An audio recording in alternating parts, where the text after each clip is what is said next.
de agosto de 2012. Longe da briga pelo título, o Corinthians quer vencer o Atlético Goianiense e quebrar a sequência de 2 jogos sem balançar as redes no Brasileirão. Depois da terceira derrota consecutiva no Campeonato Brasileiro, o Palmeiras entra em campo contra o Botafogo com desfalques. Lucas é vendido. O São Paulo recebe à vista e de troco fica com o jogador até dezembro. Com apenas 2 vitórias no campeonato, o Santos tenta vencer o Cruzeiro e se afastar da zona de rebaixamento. E mais, goleirão Marcos lança biografia e faz livraria virar campo de futebol.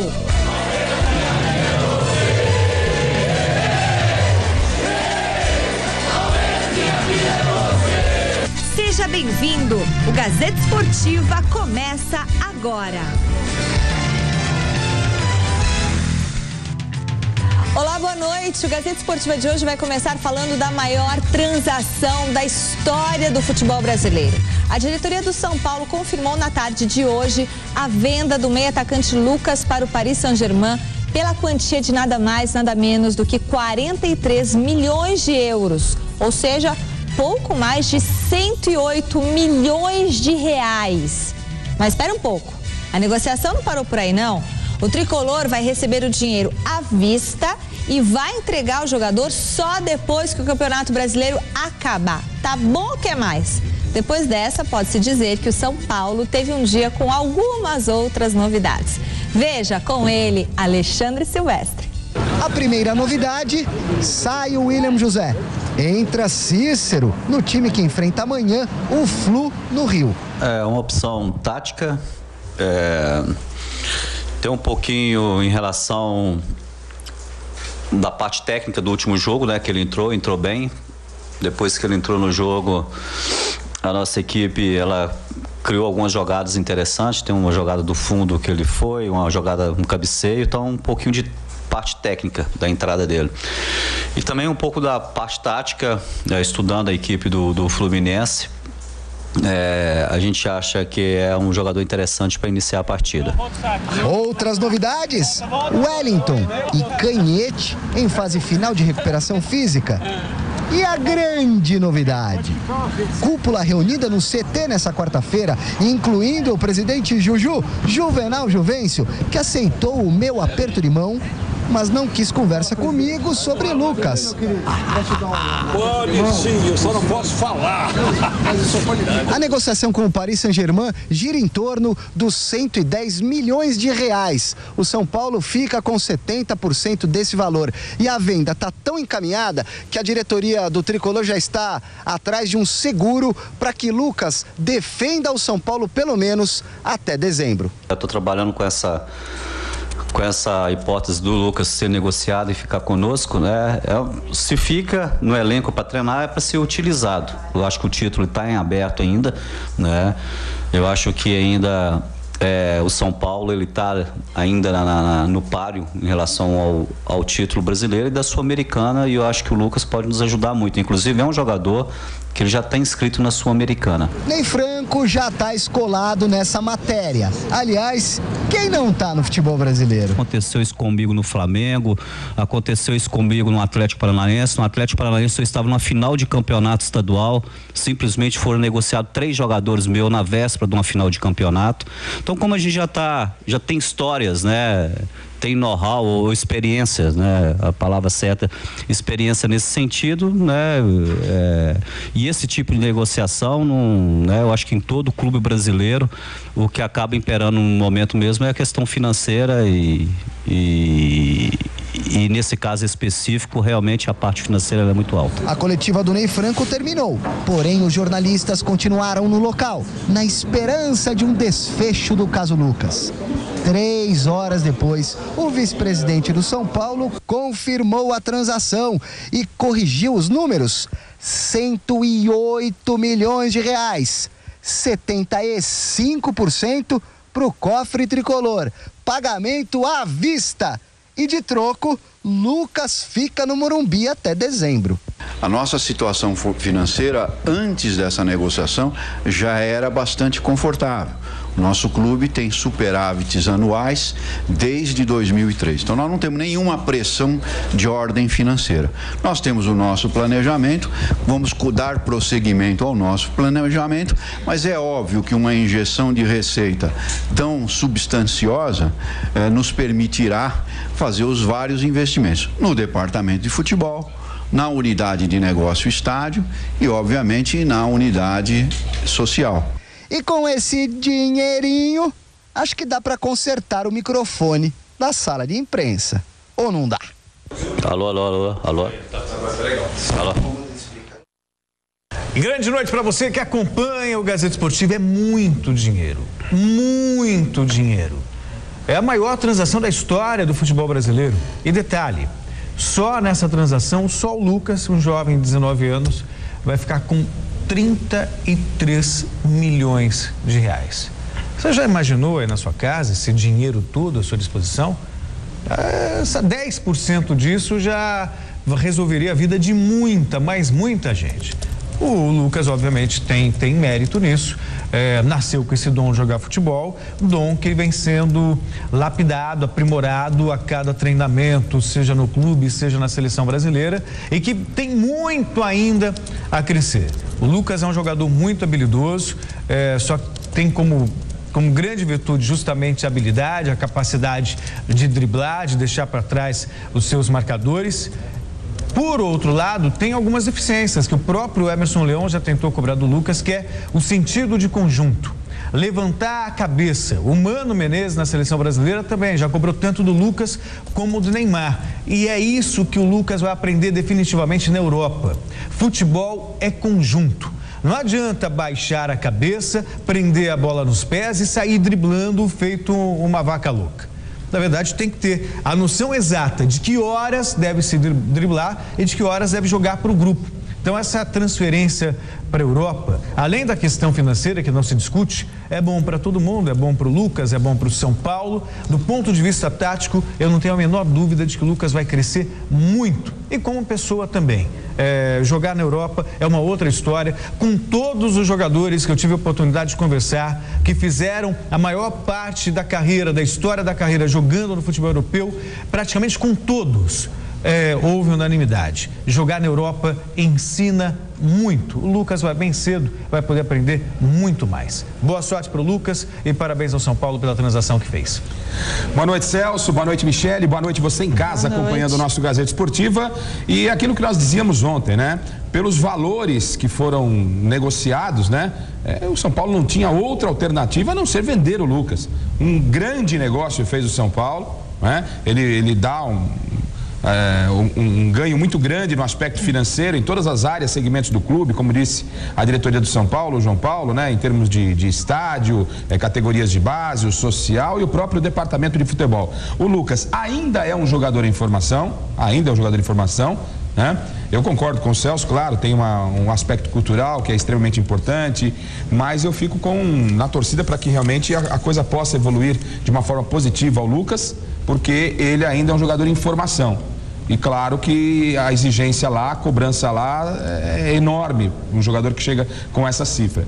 Então eu entendo que o Lucas ainda tem muito que aprender no futebol, tem muito a evoluir, a gente espera essa evolução, mas essa saída dele prematura, de certa forma, me preocupa um pouco. E ainda voltando a falar sobre o negócio, o que de repente é importantíssimo, é que o São Paulo recebe como brinde o Lucas até o final do Campeonato Brasileiro. E não me venham com aquela história, os mais exigentes são paulinos, quando o São Paulo, por um acaso, tiveram tropeços, quando o Lucas não estiver bem, e não está colocando o pé porque já está pensando no Paris Saint-Germain. Não vamos, né, crucificar o menino. O Lucas vai ficar aqui até dezembro e com certeza vai mostrar o que ele tem de melhor para depois ir para a bela e simpática Paris. O Vanderlei Nogueira não concorda aqui via Twitter. Eu também não concordo que ele deva ficar até o final do Campeonato Brasileiro. Eu acho que foi negociado, já tem que ir. Vendeu, entrega. Os assessores deveriam orientá-lo para ficar treinando em Paris, aprendendo o idioma e adaptando-se ao ambiente. Claro. Eu concordo. Pro São Paulo eu acho que até bom, mas pro Lucas mas ideal... sempre vai ficar aquela dúvida, será pro Lucas o ideal seria realmente, tá negociado, pertence ao Paris, já fique à disposição, né? Mas pro São Paulo, dentro da nossa limitação do futebol, eu acho que até uma boa, mas com certeza ele não vai fugir desse tipo de cobrança. torcida do São Paulo que mandou o Kaká praticamente embora, o chamando de pipoqueiro, não é verdade? Você acha que vai, de repente, você acha que se o time de São Paulo não for bem, não conseguir vaga para Libertadores, não ganhar o Campeonato Brasileiro, vai sobrar para quem? Eles vão cobrar de quem? Do Douglas? Do Michael? Não, é claro, vão cobrar do Lucas, né? Bom, vote na enquete do site gazetesportiva.net. A pergunta é sobre a venda do Lucas do São Paulo. Entre no site e responda, você pagaria mais de 100 milhões de reais pelo Lucas? Sim ou não?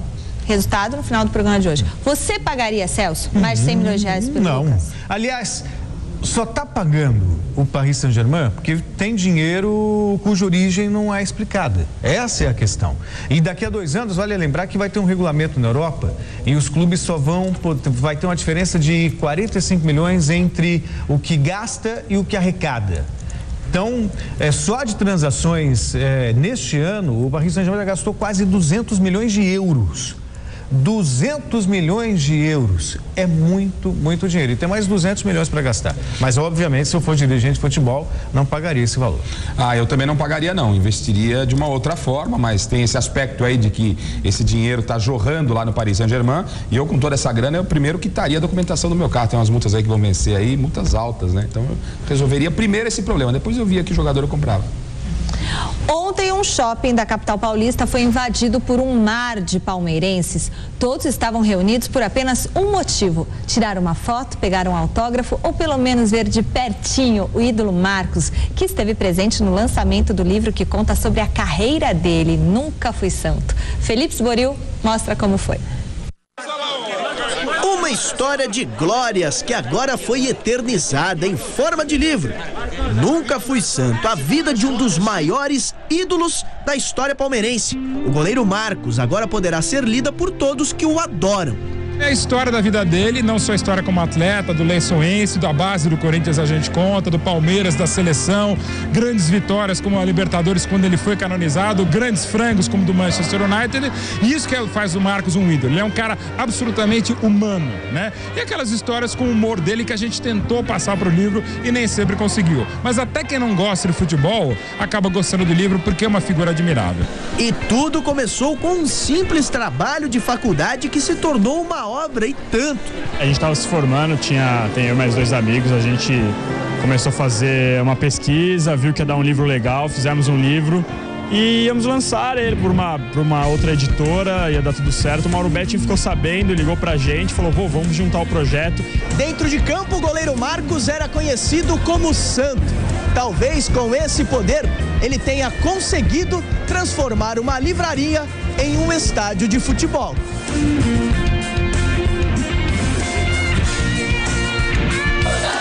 Todos esses torcedores queriam ao menos uma lembrança do goleiro.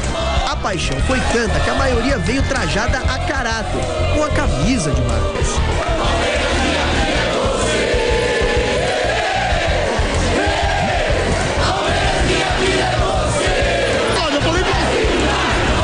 E quando ele chegou, o tumulto foi generalizado. O cara é mesmo adorado pela torcida. Você imaginou que um dia você fosse transformar uma livraria num estádio de futebol? Nunca na minha vida. Bem que eu falei antes aqui, né? Quando o Mauro falou, vamos escrever um livro, eu relutei um pouco. Falei, escrever um livro, quem sou eu para escrever um livro, né? Mas ao longo da carreira a gente tem muitas histórias boas para contar, né? De grandes amigos que a gente fez, né? Então ficou um livro muito legal, mas eu não imaginava que ia estar tão cheio aqui assim. Realmente eu fiquei até um pouco preocupado. Falei, e agora para atender esse povo tudo aí? Mas vamos lá, né? Estamos aí para isso. Sobre a atual situação do Palmeiras, o ex-goleiro não foi muito longe, mas gostaria da renovação do técnico Luiz Felipe Scolari. E a nossa torcida, acho que não só minha, como da maioria dos palmeirenses aí, que ele possa fazer 500, 600 jogos no Palmeiras, que é um cara que merece, um trabalhador, nunca se acomodou, né? Tá passando por um momento de dificuldade no Campeonato Brasileiro ali, mas a gente torce para que o Palmeiras volte a ganhar e que o Filipão permaneça por mais anos, que é o nosso ídolo, né? Que todo mundo gosta muito dele. Nunca foi santo mesmo, fora de campo, né, Marcos? Porque dentro dele, você cansou de fazer milagres. E às vezes eu fico pensando em casa, falo, é muita moral para talvez para pouca coisa, né? Então eu fico realmente feliz e emocionado quando eu vou fazer alguma coisa e aparece tanta gente legal aí que me acompanha ao longo da carreira.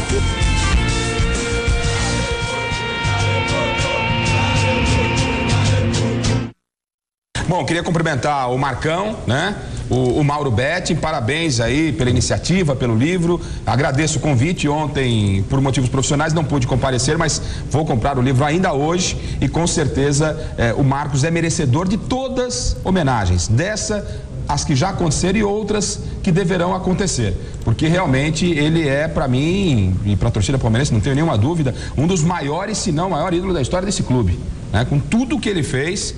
E acima de tudo, o mais legal, Celso, é que o Marcos, eu conheci o Marcão quando ele era reserva ainda do Veloso. A gente ficava atrás do gol, transmitindo partidas pela Rádio chance com Globo. 26 anos. E ele pensou em determinado momento até abandonar a carreira. Falou, não vou jogar aqui no Palmeiras, o Veloso em grande fase. E o Marcão ficava atrás do gol, enquanto a gente estava fazendo a partida, o Marcos ficava atrás do gol, era um contador de piadas, a gente dava muita risada com o Marcos. E depois veio, né, todo o sucesso pela carreira no Palmeiras, na seleção brasileira. E o Marcos nunca mudou a postura de ser. Nunca, em nenhum momento. É sempre o mesmo cara, de uma humildade a toda a prova. Tanto é verdade que ele tem simpatizantes não só entre os palmeirenses. O Marcos é querido por todos aqueles que gostam de futebol e conhecem o próprio Marcos. Então estou muito curioso para acompanhar esse trabalho do Mauro Betting junto com o Marcos aí, com toda a equipe. E será que tem aquela história do Monza? Lembra aquela história que o Marcão conta, né? Que são várias histórias, né? A história do Monza, que o Marcos estava, sei lá, na casa dele, não sei o quê. Aí ele olhou pela janela, tinha 2 caras empurrando o Monza, velho, tá? Empurra o Monza daqui. O Marcão falou, vamos descer lá pra dar uma força pro cara, né? Tava chovendo, acho que foi ele, um amigo. E aí os caras, podemos ajudar? Pô, os caras entraram no carro e o Marcão, empurrando o carro, foi embora. Aí o Marco tá voltando pra casa, veio um cara desesperado. Pô, você viu meu carro? Você viu meu carro? Roubaram meu carro. Os caras estavam roubando o Monza e o Marcão. Ele falou que não viu.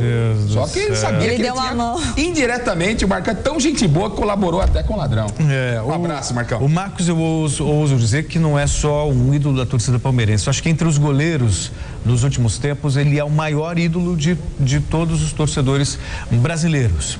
Por mérito, por ter sido um grande goleiro e por ser também a pessoa simpática que é. Então, meus parabéns ao Marcos, também ao meu querido Mauro Betting. Já estive em outros lançamentos de livro do Mauro Betting ontem. Foi impossível, mas também não fiz a menor falta, levando em consideração o grande número de torcedores que lá estavam. A outra história boa do Marcos, Michele e Celso é aquela do bicho da Copa do Mundo, né? Saiu a premiação, acho que na véspera da final, o Marcos disse que foi lá no banheiro, fez uma promessa. Ela falou, se ganhar a Copa do Mundo, eu vou doar para a instituição de caridade, eu sei lá para quem aí, metade do valor, né?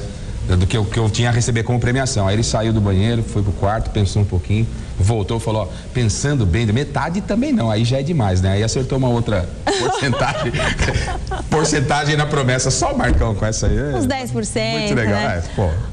Série B, 3 partidas abriram ontem a 16ª rodada e o único mandante que se deu bem foi o Avaí. Confira os gols desta terça-feira.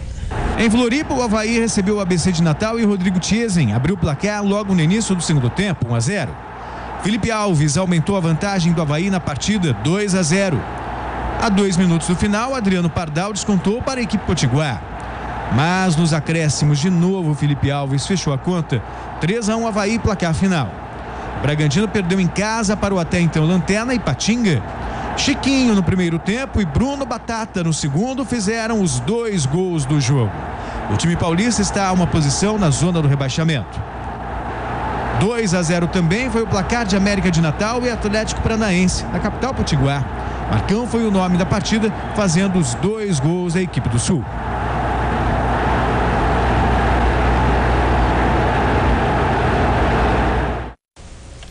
Copa Sul-Americana, mais 2 times garantiram ontem vaga na próxima fase da competição. O Olímpia venceu de virada em casa e o Cobreloa empatou, mas levou a vaga. O Cobreloa saiu na frente do Taquari depois que Cânio, livre de marcação, teve muita calma para limpar o zagueiro e tocar para o gol. No segundo tempo, Paul de Peixinho ampliou para o time dos Andes, 2-0. Cardoso chutou fraco, mas o goleiro Contreras resolveu dar uma ajuda para os paraguaios. Engoliu esse frangaço, 2-1. Escanteio da esquerda e Soares jogou contra o próprio patrimônio. Mas ficou nisso. Final Cobreloa 2, Taquari também 2.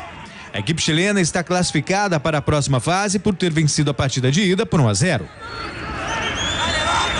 O Olímpia recebeu o Danúbio e viu os uruguaios saírem na frente com esse gol de cabeça de Carboni. Ainda no primeiro tempo, a equipe paraguaia virou o jogo. Aranda acertou esse chute no canto e deixou tudo igual, 1-1.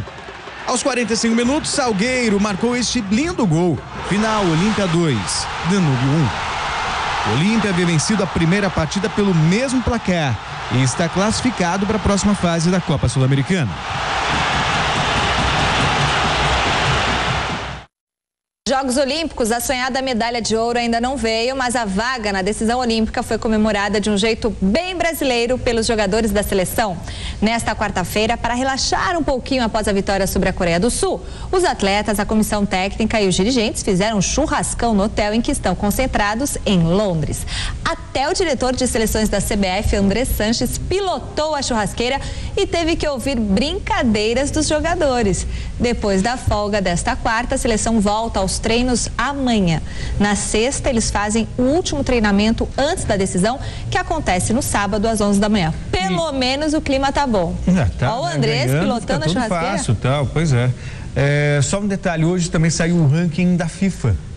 E o Brasil não tem muitas razões para comemorar com churrasco, não. Tudo bem que vive outro momento, a seleção olímpica. 14º, né? 13º. Caiu 2 posições. O Brasil nunca esteve tão mal no ranking da FIFA. Não Veja dá para só. levar a sério, porque a Grécia está na frente do Brasil. Não, mas leva em consideração os últimos resultados. Quer dizer, quando o Brasil é top, está no topo, leva a sério. Sim. Aí, quando está em 13º, nem quadro aqui nós temos para colocar o Brasil. Não precisa falar sobre isso. E detalhe, antes que o Garrafa me pergunte, eu respondo. A Argentina está em 7º, à frente do Brasil. Normal. A Espanha está em 1º, a Alemanha está em 2º, a Inglaterra em 3º, melhor posição dela na história do ranking, e o Uruguai está em 4º, com Portugal em 5º. Mesmo quando o Brasil estava na frente aí, nesse ranking da FIFA, que para mim não vale absolutamente nada, eu não fazia festa por isso, também não vou ficar desesperado em relação a essa má colocação da seleção brasileira. Mas reflete bem o mas aí o senhor tem uma certa razão, porque reflete que o momento não é bom. Aí ontem, quando eu separei as duas questões, seleção olímpica, disputando a medalha de ouro, e Copa do Mundo, muita gente falou, você está sendo exagerado com a seleção brasileira. Não.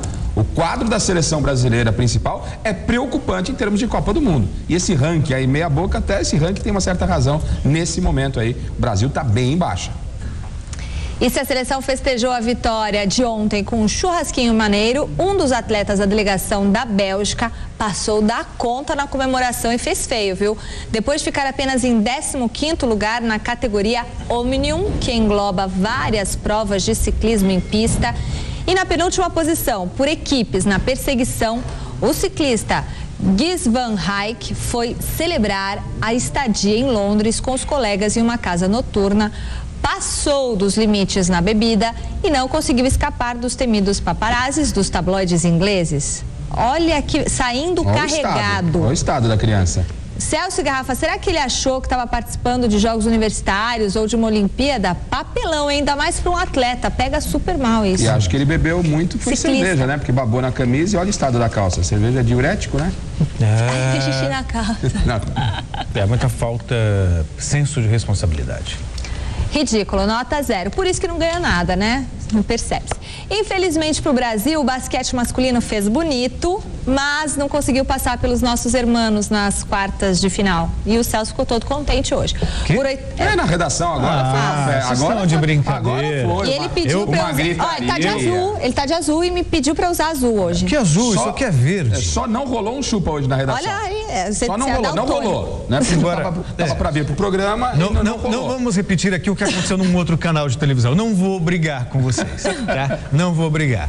Mas só vou dizer aqui que torci muito para a seleção brasileira. A seleção chegou a estar 15 pontos atrás no placar, chegou a diminuir para 3 no aquele bonequinho do Maradona, quando você torcia do lado da televisão ali, que você pôs ali para Maradona, na redação. Você vai ter uma surpresa a respeito ao Maradona daqui a um tempo. Faço questão de mostrar para você. Não tenho dúvida. Mas olha, o jogo do vôlei era praticamente certo a vitória da seleção brasileira. Venceu com propriedade, mas no basquete, num grande jogo, mas o Brasil o vôlei a gente vai falar ainda. Mas o Brasil não teve méritos para sair como vencedor, não. A Argentina fez uma partida muito melhor, principalmente no terceiro quarto. A seleção brasileira não esteve bem e o Manhano, que é extremamente competente, que é responsável por esse bom momento do basquete masculino, ele, para mim, hoje teve um senão. O Celso deixou o Varejão por muito tempo no banco, né? O Split não esteve bem, principalmente nos arremessos livres. O Brasil, de um modo geral, nos lances livres, não teve aquele aproveitamento que era necessário, tendo do outro lado o adversário contra a Argentina, e por isso a Argentina avança, mas vai parar, claro, nos Estados Unidos. E só para finalizar, a Espanha, estamos com ela por aqui, porque o que ela fez dentro dos Jogos Olímpicos foi uma brincadeira. Ridículo. Não que o Brasil não tivesse méritos para vencer a seleção espanhola, mas contradizendo tudo o que significa os Jogos Olímpicos, a Espanha perdeu para fugir dos Estados Unidos. Mas o Brasil já fez isso em outros jogos, em outro esporte. Foi no vôlei foi no vôlei contra a Itália, quando a tabela foi manipulada. Eu defendi aqui os meninos do vôlei. Porque a tabela tinha sido manipulada naquele Mundial a favor dos italianos. E aí, na canetada, o Brasil não aceitou e por isso entregou o jogo para a Bulgária. Também já tinha como um outro episódio antes desse ainda então, também. Falando desse episódio aí do Bernardinho, para a gente deixar bem claro. E a Espanha foi lamentável o que se fez, muito feio. Vou torcer desesperadamente, pior do que eu torço contra a Argentina, vou torcer contra a Espanha, para ela realmente perder já para a Rússia já nessa próxima partida. De qualquer forma, o basquete brasileiro ressurgiu na mão do argentino aqui, o Manhano. Aqui não, lá. Tá certo. Tá, bom, foi 82-77, né, e os brasileiros aí foram eliminados. Na praia, em compensação, Juliana e Larissa conquistaram mais um bronze para o Brasil. Depois de estarem perdendo para a dupla da China por 1-7-0, com as adversárias quase fechando o segundo set, elas reagiram, viraram a partida no tie-break e levaram mais uma medalha para o Brasil. Chance de bronze também na classe 470 da vela, onde a dupla Fernanda Oliveira e Ana Barbachan conseguiram se classificar para a Medal Race, né, que acontece dia 10. Na bicicleta BMX feminina, Skjell Stein fez o 15º tempo e está na semifinal. No masculino, Renato Rezende fez o 8º tempo no Qualify e passou para as quartas. No vôlei de quadra, show do Brasil de Bernardinho, sem muitas dificuldades, como o Rafa já falou, esbanjando vontade. A seleção fez 3-0 na Argentina, do Celso Cardoso, e ficou com a vaga na semifinal. Os adversários serão os italianos, que jogam muito bem, gente. Surpreenderam e bateram os atuais campeões dos Estados Unidos, 3-0. Assisti esse jogo hoje. Olha, espetacular. No boxe, a brasileira Adriana Araújo perdeu hoje a semifinal da categoria leve para a vice-campeã mundial Sofia Oshigava, da Rússia, né? Deve ser Sofia. Se fosse aqui, era Sofia. E ela ficou com a medalha de bronze. Foi a 100ª medalha do Brasil na história dos Jogos Olímpicos e que encerrou um jejum de 44 anos sem conquistas no boxe em Olimpíadas. Ufa, agora olha só, a camisa dele não é azul? Não, mas a televisão... ele é daltônico. A televisão recorta azul, mas eu posso garantir pra você que ela o azul mesmo é o que ele estava usando na redação durante o jogo da Argentina. Aquele é azul mesmo, isso aí. Bom, mande no Twitter. Eu tô louca, então. Sobre o vôlei, foi um passeio. Eu até escrevi no Twitter na ocasião, logo depois do jogo, tá fácil demais, 3-0. E se fosse fácil assim no basquete também, seria uma maravilha. Colocou assim, não podemos fazer nada, né? Mas não podemos fazer nada, o Brasil vai vencer, não foi? No vôlei foi fantástico. No basquete, deu a lógica, infelizmente. Não, no basquete não, há um equilíbrio muito grande. Nos últimos 5 confrontos entre brasileiros e argentinos, vocês ganharam 3. Mas nos jogos que realmente valiam, há um equilíbrio que foi grande. No Mundial, agora nos Jogos Olímpicos e na final do Pré-Olímpico da Argentina. Há um equilíbrio grande. Eles estão ainda num nível superior. Vocês? O Brasil pode chegar com o Manhano. Mas hoje a Argentina está... Não, com certeza, mas o Brasil, a seleção brasileira faz frente sim a sua Argentina, principalmente, o melhor time dos últimos tempos. Principalmente com a ajuda do Manhano, que é argentino. Então temos que tirar o chapéu. O que é verdade é para ser dito. Por exemplo, no futebol nós temos quantas Copas brasileiras? 5, né? 5. Vocês? Pentacampeão. Vocês? Tem 2. 2. Uma ainda foi garfada, né? Tudo bem. Mas é isso, dá uma longa lembrar. Libertadores, a Argentina tem mais, Copa América, a Argentina tem mais, blá blá blá blá blá blá blá blá blá blá blá blá. Olha, comitê distribui a notícia, Olimpíada do Estadão. Comitê distribui 14 mil camisinhas na Vila Olímpica. O pessoal tá lá para competir ou para brincar? Fortes, aliás, falando em Jogos Olímpicos, tem mais um detalhe também, né? Aliás, falando em camisinha. Não, mas... Eu até assustei, você falou, aliás, falando em... Me chama a atenção o trem da alegria. Os observadores que lá estão visando os Jogos do Rio de 2016, tudo por conta do COB. O maior investimento da história, tal. Tem mais de uma centena de observadores. Então, observando muito, tem muita coisa mesmo para aprender. Outras coisas nós já sabemos, até demais. Claro que é azul, bebê, diz o Adriano Chavão da sua camisa. O coração do Celso é azul celeste. Eu acho que ele deve ter um pôster enorme do Maradona no quarto, diz a Raquel. Tem na redação aqui, tem na redação. Raquel de Souza. Dele. E o Fábio Sinegar, ele também fala que a sua camisa é azul, Celso. É azul mesmo. Precisa de óculos, vai lá no centro. Nem sempre o que nós vemos na TV corresponde à verdade. Depois da campanha ruim nos Jogos de Londres, a delegação de basquete feminino do Brasil chegou hoje ao país. Entre as que desembarcaram em São Paulo estava a diretora de seleções feminina e ex-jogadora Hortência, que lamentou os resultados na Olimpíada, mas disse não estar decepcionada com o desempenho das nossas meninas. Confira. Apenas um grupo com algumas jogadoras desembarcou em São Paulo. Além do técnico Luiz Cláudio Taralo e também da dirigente e ex-jogadora Hortência. Ambos tentaram atenuar a fraca participação do basquete feminino em Londres, que teve apenas uma vitória em 5 jogos. Olha, eu não achei tão ruim assim, apesar da gente ter ficado em 9º lugar. Se você for ver as equipes que estão na nossa tabela, estão todas entre as 4. Tirando os Estados Unidos, então 3 estão lá. A Rússia passou, a França passou, então era uma chave dura. A gente jogou primeiro com as 3 grandes forças, que foi França, Rússia e Austrália, para depois pegar equipes, vamos dizer assim, equipes que menos fortes, né? Ou seja, equipes que dá pra gente jogar mais de igual para igual. Diversos fatores foram citados para explicar o insucesso em Londres, mas um deles, em especial, chamou a atenção. O corte da jogadora Isiane, atleta mais importante do elenco, pouco antes do início das Olimpíadas.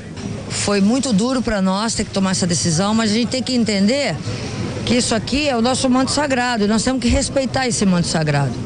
Independente de resultado, independente de medalha, a gente tem que preservar a nossa nação, a nossa camisa, né? Estrutura tática, a gente tinha, obviamente, você tendo uma jogadora finalizadora como ela, a gente teve que montar, né? A gente montou uma estrutura que facilitasse, né, o trabalho dela e ficamos sem uma peça que tinha essas características no esquema de jogo.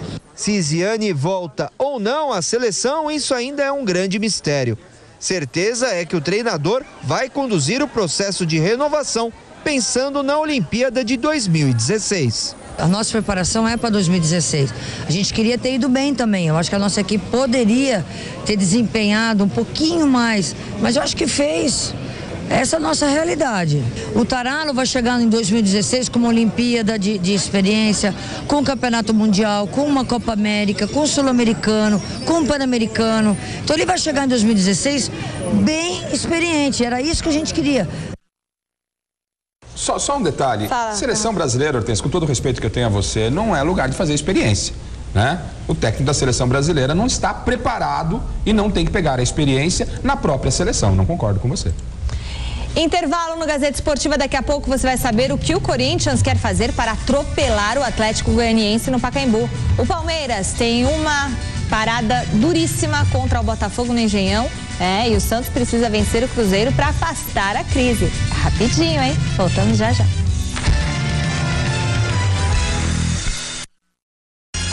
Com o Mesa Redonda, você dá cartão vermelho para o mau humor. Muito bom. Com uma equipe que sabe tudo o que acontece dentro e fora de campo. Aquilo que eles não falam nas coletivas, a gente sabe. E os comentários de quem vive e respira futebol. É impressionante. Mesa Redonda, todo domingo, 9:30 da noite. Oferecimento. O grande lance é pintar com Lux Color.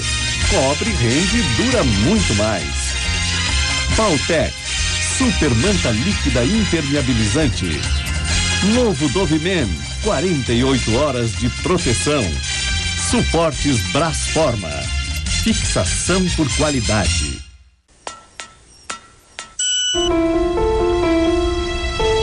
Essa é uma unidade da rede Luci Montoro. Foi pra cá que eu vim depois de um gravíssimo acidente de carro. Aqui, eu tive tratamento de primeiro mundo. E tudo de graça. Uma ideia como essa, a gente tem mais é que aplaudir. E de pé. Governo do Estado de São Paulo.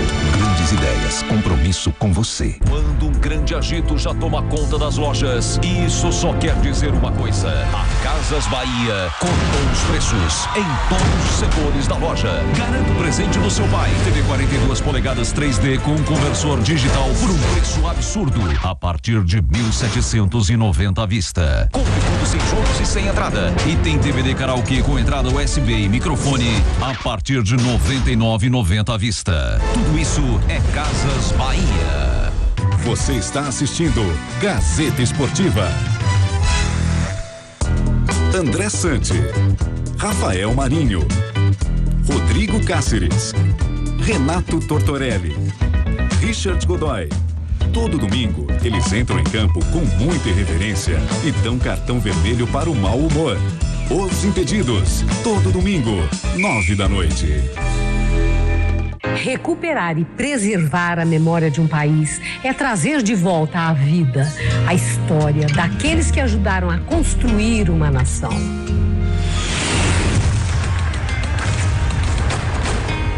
O projeto Acervo Casper Libero vai digitalizar e disponibilizar gratuitamente um patrimônio do jornalismo brasileiro. O acervo dos jornais A Gazeta e a Gazeta Esportiva.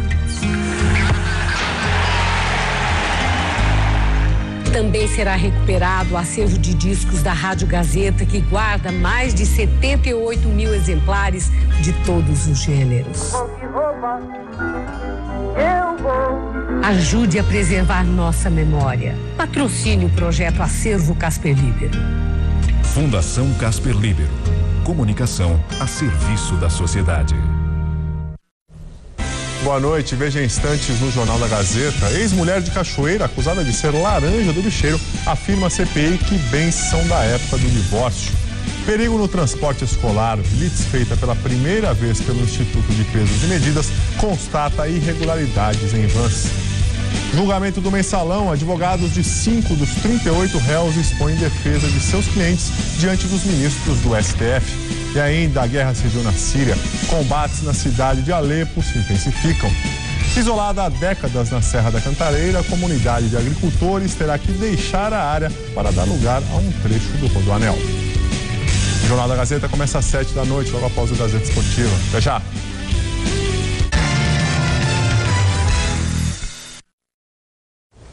A Olimpíada de Londres está colecionando histórias. Tem gente que coloca a culpa de uma derrota no vento, enquanto outros atribuem medalhas de ouro ao histórico filme ET, de Steven Spielberg.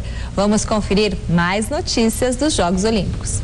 A Grã-Bretanha é a maior potência do ciclismo mundial.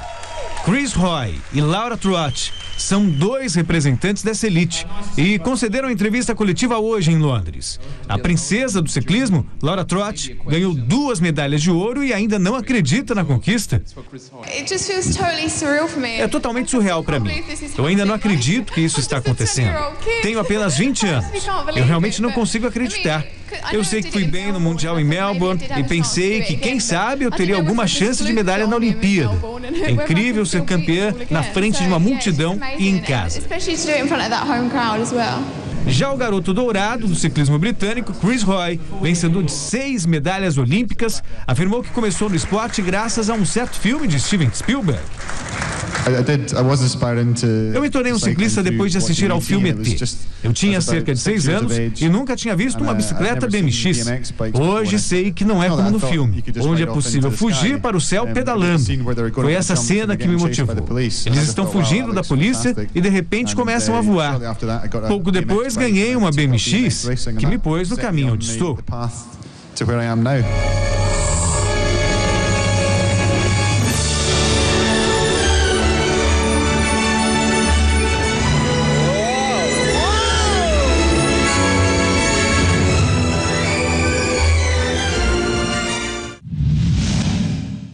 Helena Enzibaeva, musa do salto com vara, ficou com uma medalha de bronze esse ano em Londres. Yeah, of course.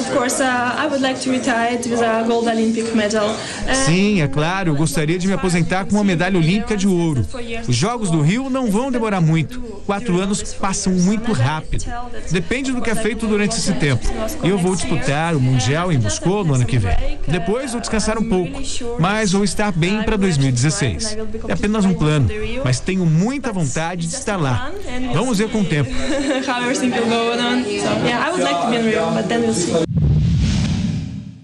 O presidente do Comitê Olímpico Internacional, Jacques Rouge, afirmou hoje estar contente com o desenrolar dos Jogos de Londres.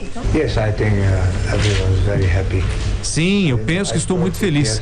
Falei com os atletas, estou residindo o maior tempo possível na Vila Olímpica e vejo que eles estão absolutamente extasiados com o evento, com as condições onde eles podem treinar e descansar.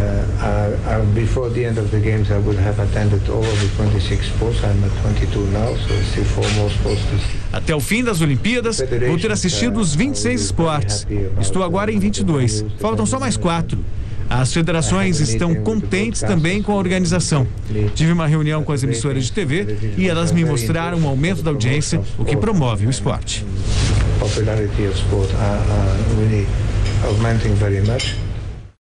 Bom, vamos ver como está o quadro de medalhas dos Jogos Olímpicos de Londres até agora. A liderança continua com a China, que tem 36 ouros, 22 pratas e 19 bronzes.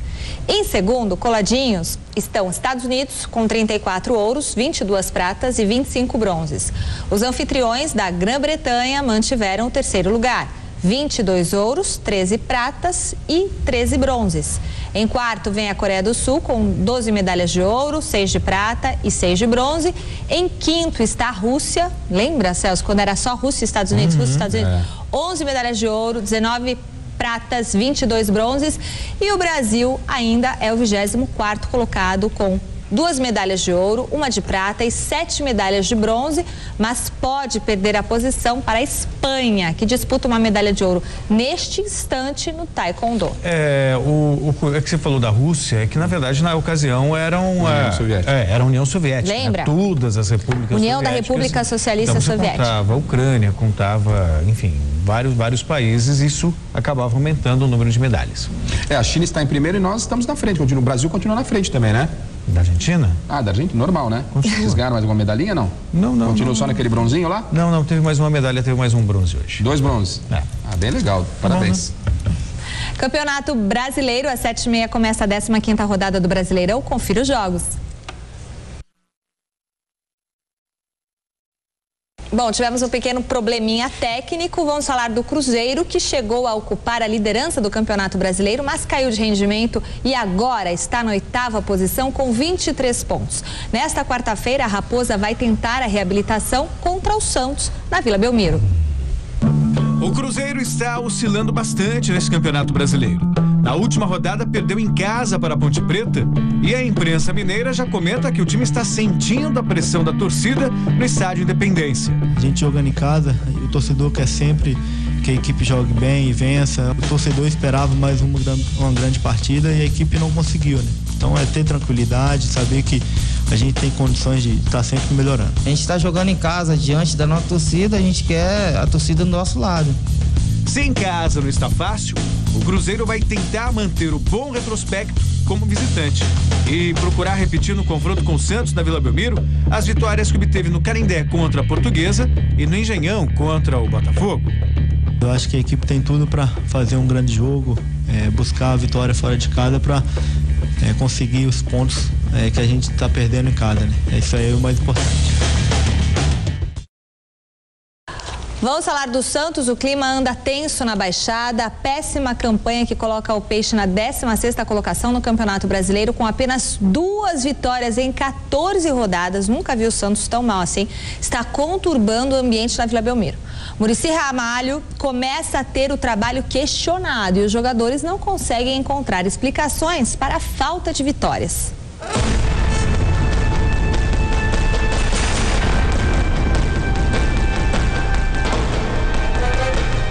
O Santos treina para tentar deixar no passado o péssimo início do Campeonato Brasileiro. Na incômoda 16ª posição, com 13 pontos e apenas 2 vitórias em 14 rodadas, o time da Vila Belmiro vive um clima conturbado. O goleiro Aranha, por exemplo, precisou desmentir críticas que teria feito ao elenco santista. Eu não sei se eu me expressei mal, fui mal compreendido. O que eu disse foi que só na raça que a gente estava tendo, só na vontade que a gente estava aplicando ali no jogo, não estava sendo suficiente para a gente vencer, né? Os jogadores que estão aqui têm qualidade, a gente tem condição de vencer, mas não estamos conseguindo. E se não está faltando vontade, não está faltando raça, acho que a gente está pecando o time todo, né? Está pecando na qualidade, então a gente precisa melhorar. O fato é que o técnico santista tem tido dificuldades para montar um time com um elenco que tem à disposição. Com Neymar e Ganso na seleção, vários atletas no departamento médico e o imbróglio da inscrição de Patrício Rodrigues, o time não conseguiu engrenar no Campeonato Brasileiro. A boa notícia fica por conta da volta dos meias Arouca e Adriano, que cumpriram suspensão na última rodada. São dois jogadores que vem sendo titular aqui já há um bom tempo, então já estão com um grau de confiança maior, já estão com um ritmo de jogo muito bom, isso facilita. E o Santos vai tentar virar a mesa no Campeonato Brasileiro já nesta quarta-feira, quando enfrenta o Cruzeiro na Vila Belmiro. Uma derrota pode colocar a equipe santista na zona do rebaixamento, o que seria desastroso para quem começou a competição entre as favoritas ao título. Agora, os objetivos são bem mais modestos. O momento que a gente está passando agora, a gente tem que pensar primeiro em vencer. Vencer em casa, vencer fora. E aí, com a quantidade de vitórias, como a gente for vencendo, aí você vai mirando outros objetivos.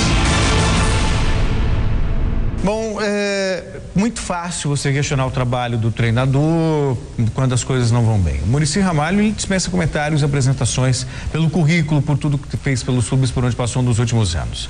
A realidade é que a diretoria do Santos administrou muito mal a saída de alguns jogadores. Talvez superestimou a qualidade do elenco que tem. E as coisas não são bem assim. Há muito tempo o Santos vinha conseguindo bons resultados graças à individualidade do Neymar. Em várias ocasiões o Neymar acabou fazendo a diferença e o Santos venceu. Mas de uns tempos para cá, o Santos já não estava jogando bem e aí perdeu do Dracena machucado, perdeu o Borges, perdeu o Allan Kardec, perdeu também o Ibson para o Flamengo. Ou seja, ele não tem peça de reposição. Foi feita uma aposta numa garotada que ainda não está pronta para o Santos. E se não houver a contratação de reforços, Garrafa, eu sinto que o Santos vai ser um fiasco no Campeonato Brasileiro. Não acredito em queda, mas não acredito em vaga na Libertadores, não. Esse momento ruim e frágil do Santos, ele não se deve ao Muricy Ramalho, que é um técnico extremamente vitorioso e competente, aos jogadores que estão lá defendendo a camisa do Santos, muitos deles jovens, subindo de forma prematura das categorias de base, e o grande culpado desse momento, é claro, é a diretoria do Santos. A grande culpada é a diretoria santista.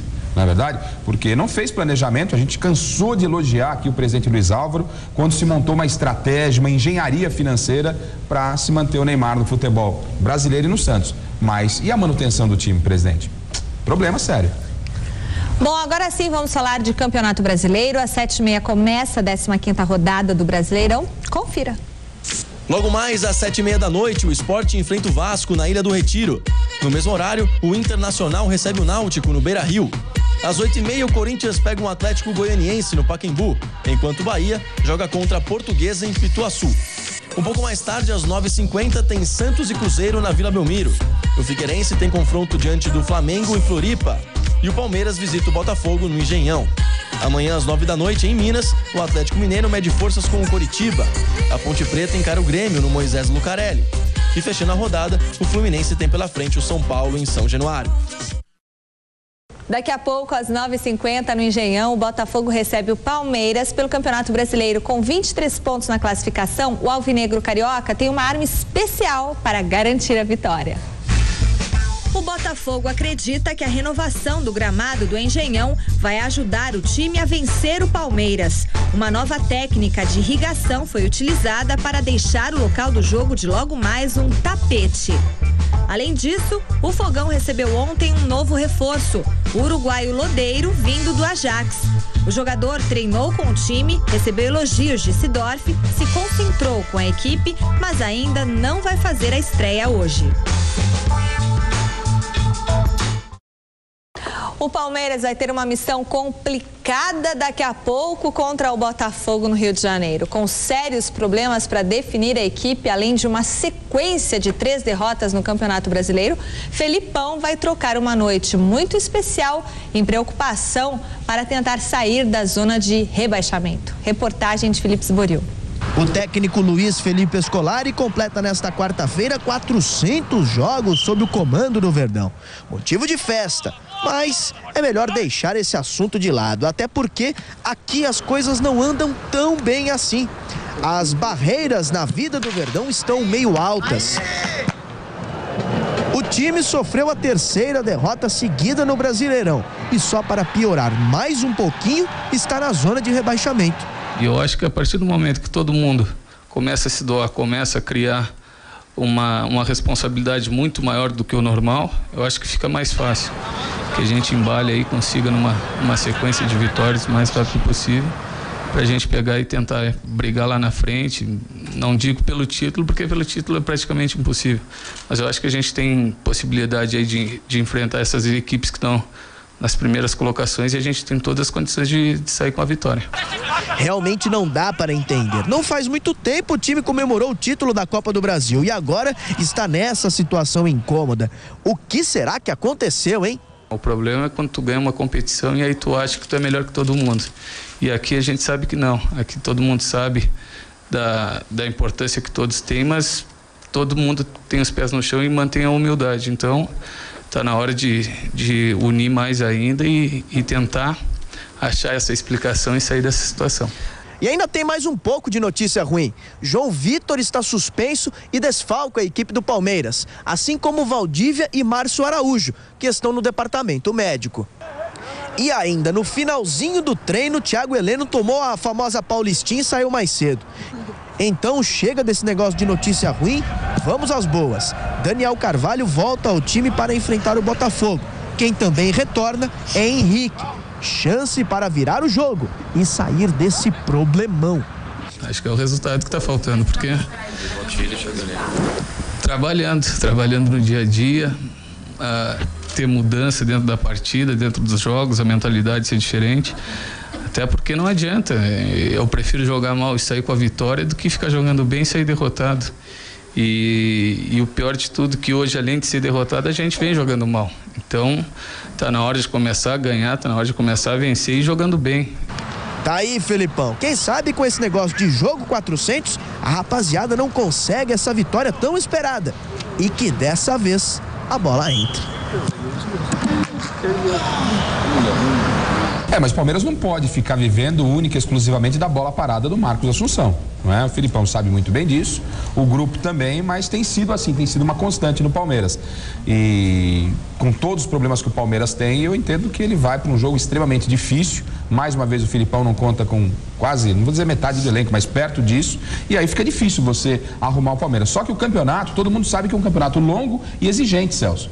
Então o Palmeiras tinha que estar preparado para esse tipo de situação, contusões, suspensões, e aí com o elenco reduzido e com alguns jogadores que não estão atuando, fica difícil a vida do Filipão. E a Copa do Brasil é um torneio que o Palmeiras acabou se dando bem, que é um torneio mata-mata, muitas vezes prevalece muito mais o imponderável, uma jogada, uma noite feliz do que do Palmeiras, claro, do que a regularidade. É um campeonato completamente diferente do Já o Campeonato Brasileiro requer uma regularidade. O Palmeiras não tem essa qualidade para fazer um campeonato a ponto de brigar pelo título, infelizmente. O Corinthians vai apostar no bom astral do elenco para deixar para trás os 2 últimos jogos sem marcar gols. E vai com tudo, hein, para atropelar o Atlético Goianiense às 8h30 no Pacaembu. Reportagem de Luiz Henrique Guriel.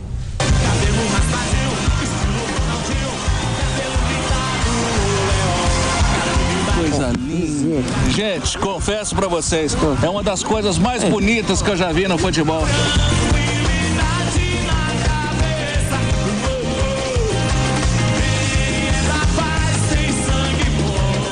Os cabelos de Jorge Henrique. Mas, gente, vamos falar sério agora. Hoje, 8 de agosto, foi exatamente um mês que o pessoal do ataque não balança a rede adversária. Preocupação, não preocupação, o que vale é ganhar, 6-0 já tá bom, o plano é encostar no pessoal da liderança. Pois é, tudo isso assunto pro técnico Tite, que pelo visto não tá muito preocupado com essa história de ataque que não marca. É um erro pensar assim. Tite está sim ligado no ataque. Eu tô atento sim, tô treinando, para que a gente tenha uma condição de transformar essas oportunidades. Quando eu falo assim, transformar essas oportunidades em gol, claro que eu tô. Senão eu não estaria trabalhando aqui, pô. Eu tenho que transformar, tenho que botar de gol. Vencer é bom, ganhar é bom. É? Ponto para quebrar a cobrança, tirar o peso de jogadores como, por exemplo, o Romarinho, que não marca há 8 jogos, vem com essa explicação. Criou-se uma expectativa desse tamanho assim em relação ao Romarinho. E aí tu paga o preço dela. Vocês estão balançando a cabeça porque aí pega a expectativa desse tamanho que foi o jogo da Bomboneira que ele fez o gol.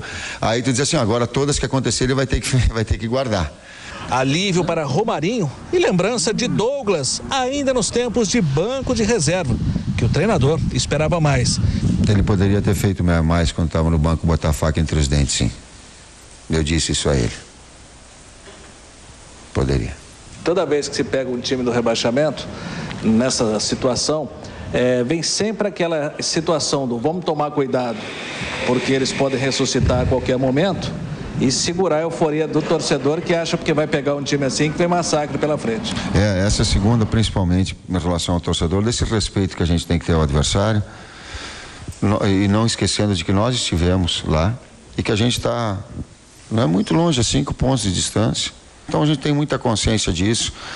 A gente quer merecer, quer vencer, mas quer fazer um grande trabalho para isso, né? Fazer um grande jogo e não ficar desvalorizando ninguém por uma posição na tabela. Isso é uma coisa que eu bato muito. Para não correr o risco de ser surpreendido. O Corinthians tem, para mim, o melhor conjunto do país. Não sei se vai conseguir brigar pelo título, porque tem a questão do Mundial, mas o Corinthians tem tudo para terminar entre os 5 melhores do campeonato. Terminando entre os 5 melhores do campeonato, vai forte para o Mundial de Clubes da FIFA. Na minha opinião, o Corinthians não briga pelo Campeonato Brasileiro, fora de qualquer possibilidade de briga, pelo fato do Mundial e porque abandonou o campeonato no começo. Mas é um time que vai tirar ponto dos chamados favoritos e deve chegar num ponto bem alto lá na tabela. E isso é importante para que quando o Corinthians vá para o Japão, ele vá com moral, vá com o time entrosado. E referência ao ataque, o Tite mais do que ninguém sabe dos problemas que tem o Corinthians e precisa melhorar muito o ataque corintiano. Resultado da nossa enquete, você pagaria mais de 100 milhões de reais pelo Lucas do São Paulo? Não, claro que não. 78% dos votos, que ele ainda é muito novo, né? O programa fica por aqui. Amanhã a programação esportiva começa ao meio-dia com o Super Esporte, mas hoje tem o Celso no Jornal da Gazeta, hein? E nós voltamos às 6 da tarde. Tchau. Nos vemos daqui a pouco. Falou, galera. Tchau, tchau.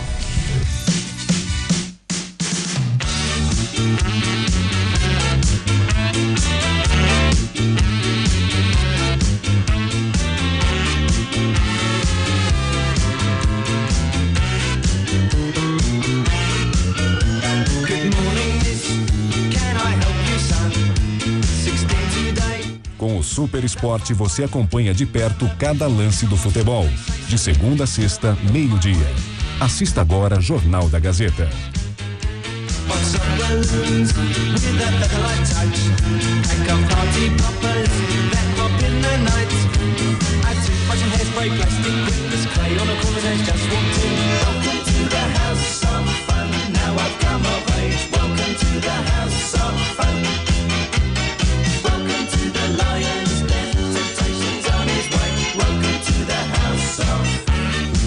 Gazeta Esportiva.